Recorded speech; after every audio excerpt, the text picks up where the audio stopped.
పొద్దున్న లేస్తే ఒళ్ళు నొప్పులు భయంకరంగా ఉన్నాయండి. ఎందుకంటే అన్ఎక్స్పెక్టెడ్గా పెంచులకోనకి వెళ్ళాం కదా. మేము నిజంగానే అన్ఎక్స్పెక్టెడ్గా వెళ్ళామండి.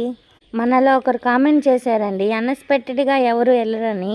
అయ్యో, నిజంగానే అన్ఎక్స్పెక్టెడ్గా వెళ్ళామండి. మా ఓన్ బ్రదర్దండి. ఇల్లు చూడండి ఎంత గందరగోళంగా ఉందో. ఇదంతా నా కొడుకు వల్లే.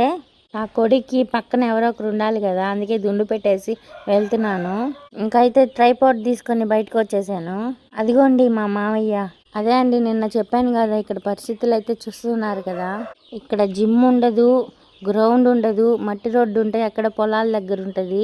ఇది విలేజ్ కదండి. ఈ రోడ్డే మట్టి రోడ్డు, ఈ రోడ్డే గ్రౌండ్, ఈ రోడ్డే జిమ్ అండి. నాకు అంత చీకట్లో వెళ్దామంటే పాములు అవి ఉంటాయండి, అందుకనేసి వెళ్ళలేను. మిగతా విషయాలు తర్వాత వీడియోలో మాట్లాడుకుందామండి. సరే అయితే నా వాకింగ్ అయిపోయింది. ప్లీజ్ సబ్స్క్రైబ్ చేసుకోరా.